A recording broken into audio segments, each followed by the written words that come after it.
아멘. 507년 전에 마틴 루터가 비덴베르그 성당에 95개 조항을 써서 붙입니다. 그 중에 가장 핵심적인 게 면죄부를 팔지 마라 했습니다. 그때는 우리 개신교가 없었고 지금 말하는 캐톨릭, 천주교만 있었죠. 얼마나 타락을 했는지 95개 조항을 써붙인 거예요. 요구사항이 95개였죠. 그 중에 가장 핵심적인 것이 면죄부를 팔지 마라. 캐톨릭은 2단 중에 2단인 것이 연옥이라는 것을 믿어요. 연옥은 어디냐? 이 천국과 지옥의 중간 단계에 거기를 연옥이라 그래요. 그래서 예수님을 안 믿고 죽은 사람도 내가 헌금을 많이 하면, 돈을 많이 내면 일단은 연옥에 있다가 거기서 심판을 받고 천국을 가느냐 지옥 가느냐 결정이 나는데, 그 중간에 헌금을 많이 내면 연옥에서 천국으로 간다. 허무맹랑한 교리를 가르친 거죠. 면죄부라는 것은 연옥에 있는 죄를 면하니까 그 죄를 면하기 위해서 돈을 내라 그거예요. 또 실제로 여기 살아있는 사람도, 예수를 믿지 않는 사람도 가족이라면, 친구라면, 이웃이라면 내가 돈을 내면, 대신 내주면 그가 천국에 간다. 허무맹랑한 교리를 가르쳐 왔던 거죠. 물론 마틴 루터 전에도 종교개혁에 종사한 사람들이 많이 있습니다. 그것이 계속 점진되다가 아까 말씀드린 대로 마틴 루터가 95개 조항을 마틴 루터가 신부로 있던 그 교회 성당, 비덴베르그 성당에 문에 붙여놨어요. 근데 이렇게 큰 역사가 일어날 줄 몰랐죠. 근데 그 95개 조항을 보고 많은 사람이 동조를 한 거예요. 아, 이게 맞다. 이렇게 해야 맞다. 그럼 마틴 루터는 왜 종교개혁을 하려고 했을까? 그 당시에는 면죄부도 팔았지만 행위로서 구원을 받는다고 생각을 한 거예요. 요즘 흔히 세상 사람들이 말하는 종교다원주의, 아무 종교나 믿어도 되고 착한 일을 많이 하면 되고 그러면은 천국에 간다고 가르쳤는데, 자기도 그렇게 가르쳤잖아요. 신부니까 매주일마다 강론을 해야 돼. 그때는 회중들은 이 성경을 볼 수조차도 없어요. 소유할 수가 없어요. 그러니까 이 성경 말씀을 어떻게 가르치는지 아무도 알지 못해. 그냥 신부만 가르치는 거예요. 아무리 자기가 설교를 하고 설교를 해도 이게 마음이 채워지지가 않는 거. 그런 가운데 계속 천주교는 타락의 길로 가는데, 그 해결하기 위해서 모진 노력을 합니다. 그 노력 중에 하나가 뭐냐? 아, 내가 육신을 괴롭게 하면, 육신을 힘들게 하면, 육신이 저 나락으로 떨어지면 내가 이 심령이 편안해질까? 그래서 무릎으로 수백 계단을 올라가 보기도 합니다. 무릎이 다 까지고. 그런데도 마음이 채워지질 않는 거예요. 근데 성경을 쭉 읽다가 로마서 1장 17절에 딱 사로잡힙니다. 믿음은 의인으로 말미암아, 의인은 믿음으로 말미암는다. 행위 구원이 아니라 예수 그리스도를 믿음으로만 구원을 받는다. 의인이 된다. 이것을 깨닫고 이제 세상이 타락해가는 가운데 지금까지 천주교가 가르쳐온 것은 허무맹랑했구나. 그리고 종교개혁을 일으키죠. 당시에 수배가 됩니다. 수배. 종교 비덴베르그 성당에 99개 조항을 써붙이니까 많은 사람들이 호응을 하니까 이 주동자가 누구냐? 마틴 루터. 그러니까 이제 수배가 되는데 그 당시 교황 그리고 종교 지도자들 그리고 세상 정치 지도자들이 합세해서 이제 국민들의 혈세를 뜯어내는 거죠. 예수님 시대에 대제사장, 사두개인, 바리새인들이 합세해서 예수님을 죽인 것과 똑같은 세상이 1500년 후에 일어난 거예요. 계속 지속되는 거예요. 그러니까 성을 가진 사람들, 보통 성이라 그러면 몇십만 평, 몇백만 평 되잖아요. 그러니까 성주라 그러면 대부분이 다 정권에 붙어서 서민들을 약탈하는. 그런데 성주 한 사람이 마틴 루터의 생각에 동조를 한 거예요. 맞다. 그 신부 말이 맞다. 수배당했다는 것을 알고 그를 숨겨줍니다. 자기 성에 숨겨줘요. 아무리 찾아도 찾을 수가 없는 거예요. 교황청에서는 설마 성주가 그를 숨겨줬으리라 꿈에도 생각하지 못했던 거죠. 그것도 다 하나님의 은혜입니다. 하나님의 역사하십니다. 2년 동안 수배를 당하는 동안에 그 성에서 밖에 나갈 수가 없어요. 한 발자국도 밖에 나갈 수가 없어요. 저도 종교개혁지 2008년에 한 바퀴를 돌면서 그 성도 다 구경했어요. 그런데 요만한 방이 하나 있습니다. 여기 피아노하고 요만한 방. 그 방에 갇혀서 있는 거예요.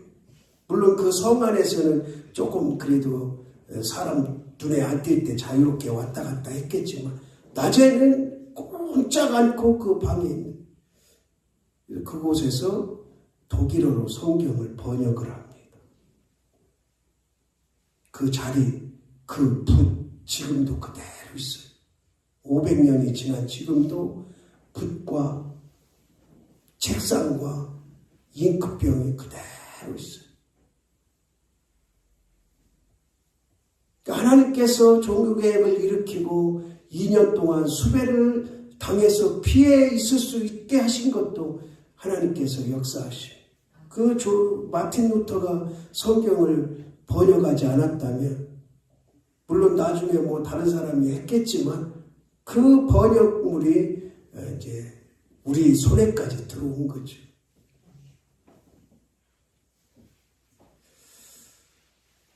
그리고 나서 500년이 지났습니다. 제가 언젠가 말씀드렸지만 한 10수년 전에 90년대쯤으로 생각이 되는데 우리나라에서 있었던 일. 천주교 주교들하고 우리 개신교 목사들하고 토론이 붙어서 토론이. 천주교가 옳으냐, 개신교가 옳으냐. 개신교에서 주장한 게 있습니다. 너네들이 얼마나 타락을 했으면 개신교가 생겨났냐. 그러니까 천주교가 할 말이 없잖아요. 그 당시에 타락상은 핑계댈 이유가 없으니까.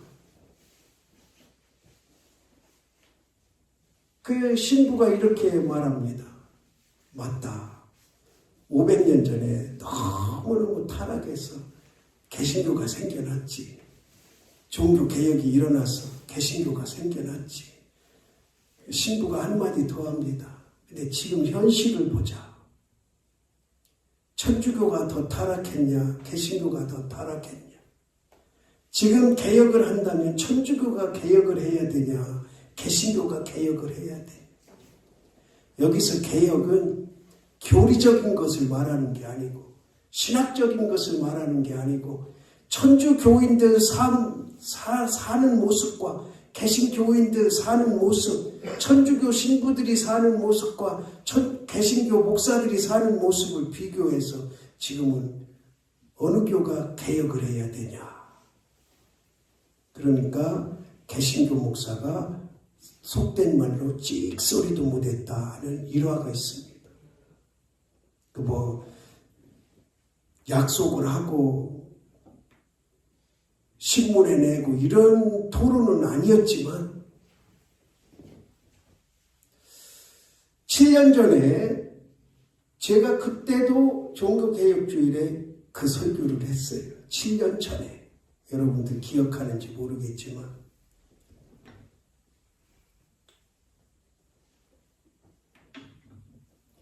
2018년이 딱 밝아오자 한국 개신교 교계에서 일제히 다 떠들어댔습니다. 야, 종교개혁 500주년이다. 그러면서 얼마나 많은 행사를 했고 얼마나 많은 메시지가 나왔고 얼마나 많은 돈을 썼고 얼마나 많은 사람들이 동원됐고 제가 그때 그런 설교를 했어요. 500주년 기념 행사만 하면 뭐하냐. 모여서 북치고 장구 친다고 개혁이 되냐. 지금 7년이 지났는데 개신교 500주년 그렇게 뻑적지근하게 행사를 치르고 난리법석을 치고 달라진 게 있습니까? 개혁된 게 있습니까? 교계 전반을 봤을 때 그렇다는 거예요. 오히려 더 나락으로 빠져들어가는 모습을 우리는 보고 있지 않습니까? 그때 제가 설교 주제가 그거였어요. 500주년 기념 행사 하기 전에 그 일을 주최한 사람들, 그리고 그 자리에 참여한 사람들, 그리고 한국교회 모든 성도들 앞으로 한 가지만 변하면 된다. 각자 성도들이 1200만 성도들이 한 가지만 변하면 된다. 개혁할 필요 없다. 여러분 500주년 행사 치르고 나서 여러분들 신앙 가운데 변화된 게 있습니까? 바뀌어진 게 있습니까? 오늘 어쩌면 그렇게 본문 말씀이 딱 맞는 말씀인지 제가 지난주에 설교했으면 이 설교 지난주에 해야 되잖아요. 근데 오늘 제가 보니까 아주 이해 안 되는 말씀. 세례 다 알죠? 여기는 세례 안 받으신 분이 거의 없고 거의 다 세례를 받았기 때문에 세례란 뭐예요? 죄 씻음을 받은 표잖아요. 여기서 말하는 죄는 원죄를 말해요. 원죄. 이제 내가 원죄가 다 해결됐구나. 그 표시를 해주는 게 세례란 말이에요. 그런데 오늘 세례 요한이 선포한 말씀은 목적 있는 세례예요. 목적 있는 세례. 그게 뭐냐? 따라합시다. 회개의 세례. 여러분, 회개의 세례라는 말 알고 있습니까? 들어보셨습니까? 이해가 됩니까? 몰라요. 세례 요한이 세례를 줬어요. 세례를. 우리가 지금 받는 세례와 개념이 전혀 다른 세례. 그러면 왜 여기다가 회개의 세례라는 목적어를 넣었을까? 그 당시에는 이제 종파들이 많이 있었잖아요. 사두개파, 바리새파, 열심당원, 셀롯당원, 헬롯당원 이런 이제 여러 가지 종파들이 있었는데 종파들마다 세례 방식이 다 달라요. 어떤 종파는 세례를 여러 번 받아요. 여러 번. 그러니까 심심하면 세례 받는 거예요. 껄쩍지근하면 세례 받는 거예요. 또 어떤 종파는 지금으로 말하면 목회자가 세례를 주는 게 아니고 지가 그냥 물속에 펑덩 뛰어들어가. 그리고 나 세례 받았다 그러는 거예요. 그러니까 이 세례가 어떤 한 규정으로 진행되는 게 아니죠. 그러니까 회개가 가만히, 세례요한이 가만히 생각을 해보니까 이 세례도 아니고 저 세례도 아니고 지금 이 시점에서 받아야 할 세례는 뭐다? 회개의 세례다. 그러면 세례요한이 왜 하필이면 회개의 세례를 들고 나왔을까요? 성경이 구약과 신약으로 나눠지죠. 구약 마지막 선지자가 누구예요? 말라기입니다. 말라기 선지자가 마지막 하나님의 말씀을 선포한 선지자예요. 그리고 나서 400년 동안, 약 400년 동안 하나님께서 침묵을 하십니다. 모세나 아브라함에게는 직접 말씀하셔요. 야, 모세야. 야, 아브라함아. 그리고 나서 사사들을 보내시고 왕을 보내고 선지자들을 보내서 계속 말씀하십니다. 돌아오라. 천국 가라. 하나님 믿어라. 그런데 말라기 선지자를 마지막으로 400년 동안 아무 말씀도 안 하시고 직접 말씀하시지도 않고 사사도 보내시지도 않고 왕도 보내시지 않고 선지자도 보내시지 않고 그리고 나서 400년 후에 턱하니 세상에 나선 자가 누구냐? 세례요한. 그러니까 마지막 선지자가 사실은 말라기가 아니고 세례요한인 거예요. 근데 세례요한이 하나님의 부르심을 받고 예수님을 세상에 드러내야 되는데 예수님을 세상에 드러내고 예수님을 믿게 하려면 이 나에게로 오는 백성들을 뭐를 시켜야 돼? 회개를 시켜야 돼. 회개. 자, 요즘 시스템으로 요즘 방식으로 세례를 준다면 세례요한이 이랬을 거예요. 오늘 내가 너희들에게 세례를 줄 거다. 그런데 어떤 사람에게 세례를 주느냐? 이 자리에서 무릎을 꿇고 죄를 고백하는 사람에게 세례를 주겠다.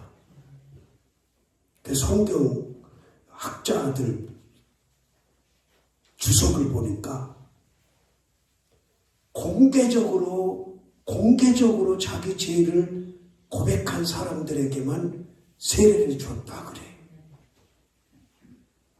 엄청나지 않습니까? 그 많은 사람 앞에 공개적으로 회개를 한 사람들, 죄를 고백한 사람에게만 세례를 줬다. 이렇게 주석이 돼 있더라고요. 그러면서 한경진 목사님이 생각났어요.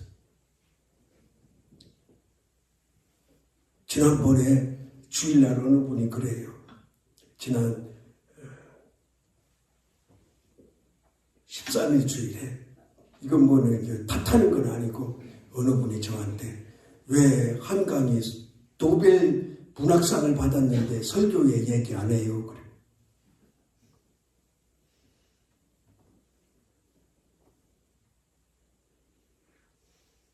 노벨 문학상 받은 거 여러분 뭐 춤출 일입니까? 세상에서 가장 권위 있는 상이 노벨상이에요. 노벨상. 그건 뭐 부인할 수 없어요. 그런데 우리 기독교에서 개신교에서 가장 권위 있는 상이 퓰리처상이에요. 퓰리처상. 노벨상과 버금가는 상이 퓰리처상. 그러니까 한경진 목사님이 대상이 됐어요. 퓰리처상을 탔죠. 타고 나서 소감을 말씀하세요. 그랬더니 그 자리에서 공개적으로 회개를 했어요. 나는 죄인 중에 괴수입니다. 일제시대의 신사참배에 무릎을 꿇은 사람입니다.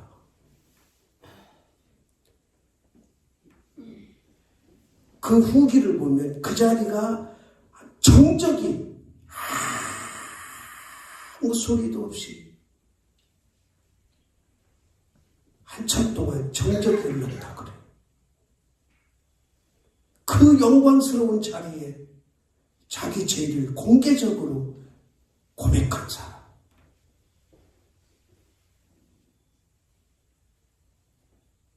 오늘 세례 요한은 예수님을 소개하면서 예수님을 만나려면, 예수님의 자녀 되려면 뭐가 있어야 된다? 회개의 세례를 받아야 된다. 회개의 세례. 아멘. 참 엄청난 교리예요. 엄청난 교리. 물론 우리가 세례 줄 때도 문답을 합니다. 그 문답에도 예수 그리스도를 구세주로 믿겠느냐, 예수 그리스도를 통해서 내 죄가 사함받은 걸 믿느냐, 이런 질문이 있으니까 세례를 주는 거죠. 그러니까 여기서 크게 벗어나진 않았어요. 근데 한 가지 다른 점이 뭐냐? 공개적으로 고백을 안 한다는 거. 세례 받기 전에 내가 무슨 죄를 졌는지, 내가 무슨 죄인인지 공개적으로 고백을 하지 않아도 세례를 준다는 거예요. 아멘. 오늘 말씀에 보면 또 놀라운 사건이 나옵니다. 5절에 보니까 온 유대 지방과 예루살렘 사람이 다 나아가 자기 죄를 자복하고, 그러니까 여기서 유대 지방과 예루살렘 사람이라는 것은 유대인들도 속해 있다는 거거든요. 그 유대인들은 자기 방식만의 세례가 있어요. 아까 말한 대로 자기가 그냥 풍덩 들어가서 세례를 받든지. 그런데 지금까지 현장에서 공개적으로 죄를 고백하고 받는 회개는 처음이에요, 처음. 그런데 많은 사람들이 왔다는 거예요. 요단강까지. 예루살렘에서 요단강까지 약 32km입니다. 어떤 목적으로 거기까지 오는 거예요? 회개하려고. 세례 받으려고. 32km면 논산 정도 되나요? 목적은 단지 회개하고 세례 받으려고. 공개적으로 죄를 자복하려고.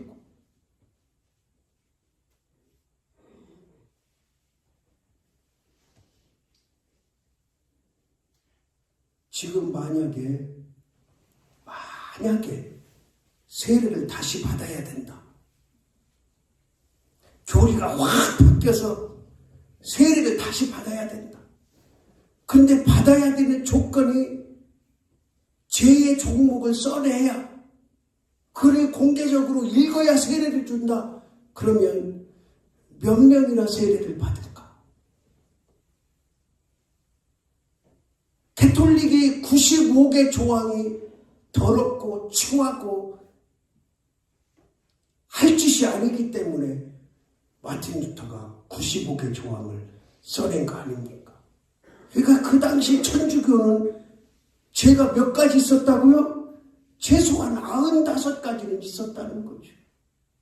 그러니까 개혁될 수밖에 없는. 여러분, 개혁은 먼데 있지 않습니다. 내 자신이 개혁돼야 됩니다. 단 한 가지라도 변하면 됩니다. 그것이 회개고 그것이 개혁이에요. 우리는 형식적인 세례는 다시 받을 수 없습니다. 이미 세례를 받으신 분들은 다시 받을 수 없어요. 이제 앞으로 세례 받지 못한 분들은 성탄절 때나 내년 부활절 때 세례식을 하겠지만, 우리는 마음적으로 심령으로 회개의 세례를 받아야 돼요. 다시. 그 당시에 그냥 자기가 물에 풍덩 뛰어들어가서 세례받았다고 했듯이 누가 강요하지 않습니다. 우리 스스로, 내 자신 스스로 단 한 가지만이라도 죄를 자복하고 회개해야 해요. 세례받아야 해요. 그것이 성령 세례일 수도 있습니다. 오늘 말씀에 회개의 세례를 전파했다. 이 전파가 저와 여러분에게 그대로 임하는 기적이 나타나기를 주님의 이름으로 바랍니다. 하나님 아버지,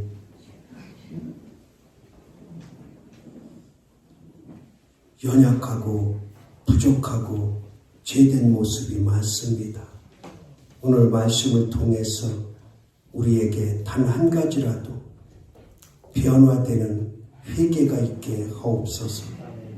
또 오늘 광화문 앞에서 드려지는 전국교회가 드려지는 악보 저지를 위한 연합예배가 하나님이 기뻐하시는 예배 되게 하시고, 우정자들 또 발의자들, 악법을 만들려고 하는 자들, 그리고 그것을 지지하는 자들 다 회개하게 하옵소서.